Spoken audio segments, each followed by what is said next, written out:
I feel like Mitchell Robinson has the best combo of nicknames on Basketball Reference.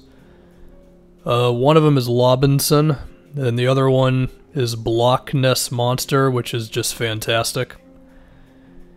He gets a lot of blocks. He got 2 blocks a game in under 25 minutes a game. His per 36 minutes are probably the way to look at it. He had 3 blocks per 36 this year. He had 4.5 in his rookie season. This year he's like 7th in the NBA in blocks per 36. The only guys ahead of him are guys you would expect, you know, Mo Bamba, Whiteside, guys like that, you know. So Robinson's certainly got that part of his game down. I mean, he's 7 feet, 7'4" wingspan. He's athletic. Guy runs the floor well, can catch an alley-oop, he can get up there. It makes sense that he gets a lot of block shots. That being said, I think his shot blocking is ahead of his overall defense. For one, he fouls a lot. He averages over 3 fouls a game, and he plays 23 minutes a game. That's quite a bit. Looking at some of his games this year, he fouled out, I believe, 7 times. He had 5 fouls, probably another, I don't know, at least 6 or 7 times. And again, this is all with him playing usually low to mid 20s in minutes. So he's got to be more disciplined defensively, not biting on pump fakes, not jumping too early to contest a shot. He just might be a little too excited to block a shot more so than simply contest it and force a miss. So he's got to calm down on that stuff a little bit. Now, one thing with Robinson is I feel like everything around him has made it almost impossible for him to improve defensively between the Knicks coaching staff and the players around him.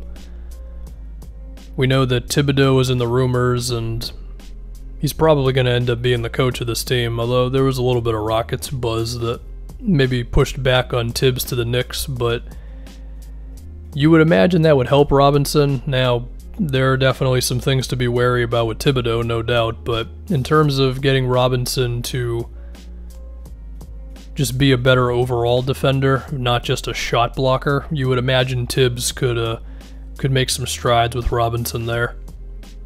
And it's just all the little stuff, you know, like staying in front of your guy, or staying kind of between your guy rolling and the point guard on a pick and roll, or rotating over, or not committing too hard to the guy shooting, which then gives him an easy pass to the big who you've left open, or maybe the paint is now wide open because you've just contested the shot into the front row and now your guy gets the offensive rebound. Just all that stuff that really separates a shot blocker from a great rim protector.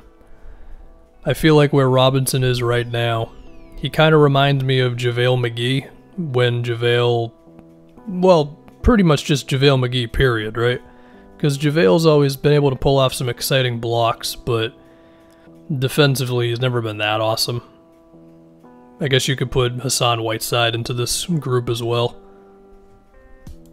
Now, even with those comparisons, the one thing Mitchell Robinson has over those guys is that I think Robinson has more potential to be a perimeter defender. I mean, there's more than a few highlights of him stepping up and blocking a three-point shooter or closing out on a guy from, let's say he starts from the free throw line and the guy's shooting in the corner and he can actually get over there to contest. Like, Robinson's athleticism gives him the potential to be kind of an amazing defensive player if he can figure out all the other stuff. And I don't know if it's ever really going to happen. I mean, he's just finished his second season, which, you know, usually at that point we have a decent outline of who you're going to be, but of course there's always room for improvement.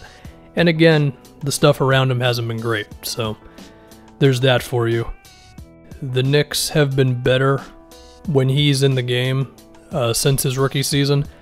They're still in negative with him, but it's the Knicks, so I'm not going to kill him for that. The fact that he makes them better at all is nice. I mean, even if he made them worse when he was in there, I would still be intrigued with him as a player. But, you know, the on-off stuff does like him. The advanced numbers in general suggest that Mitchell Robinson is actually amazing. Like the win shares and all that stuff. Like all that would look at his efficiency and his block shots and his rebounding, and it would just go, wait a minute, this guy is actually one of the like top 30 players in the league. And we know he of course is not that, but those are all nice signs nonetheless, right?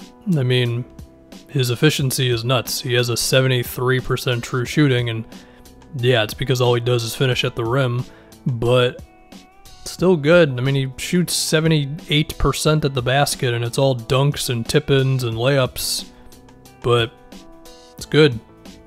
Now, there's a chance, you know, I guess we're just moving on to his offense now. I mean, talking about how defensively I feel like he hasn't had the stuff around him to really shine there, I think similar things can be said on the offensive end. I mean, you'd like to think that he can be a really effective roller and someone who can be kind of a key piece in the Knicks offense rather than a guy who at times is just kind of standing around because Julius Randle's posting up or the Knicks don't have any shooting, so there's no spacing for Robinson to be the lone big guy in the paint and all that.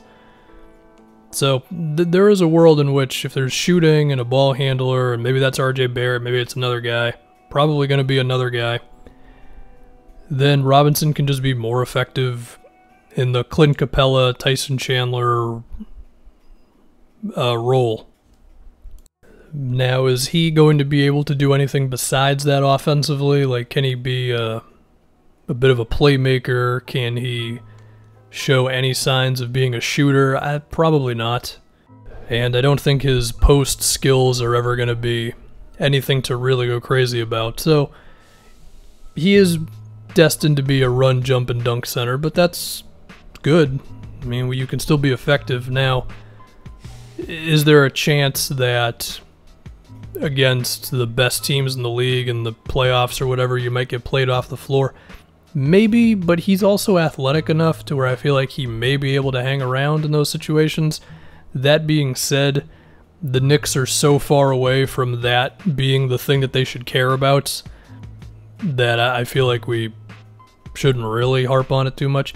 The other thing about that too with Robinson, and I mean we're going into year 3 now, I think we should start to talk about this, is I don't think it's going to cost too much to keep him. I mean, we're going to have to see what he does. Maybe he really takes off, but I feel like the Knicks are not going to have to break the bank to keep him a couple years from now.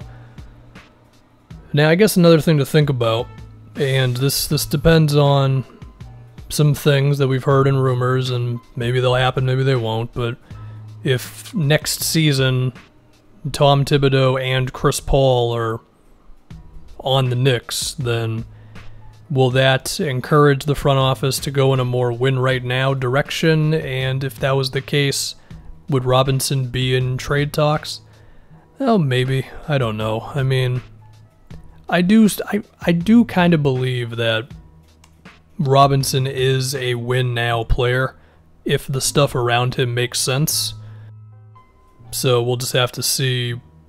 We'll have to see how the Knicks' offseason goes. Their offseasons always manage to be exciting. Whether they actually improve the team or not, that's a different conversation. But we imagine they're going to do some things. I mean, if anything, just a lot of these guys they signed are going to be gone, and you would hope that they would at least have some more spacing and allow Robinson to do stuff in the paint, and then if they can get themselves a significant player, of which they do have some assets, of which Robinson may be one of them, but if they manage to keep him, then okay, cool. See how it goes. The thing that I've been consistent on, at least I think I have been, is that I think Randle and Robinson should split the minutes at center. And then you just kind of go from there, but we don't know. Many questions are being asked about the Knicks and the roster and new front office, and maybe they see Mitchell Robinson in their future plans. Maybe they don't view him as essential. We'll have to see. But I think we would all agree there's something there with Robinson. Whether it happens in the Knicks or not, he could be a really effective player. Even if it's just being a rim protector off the bench, you'd think he could be a difference maker for somebody.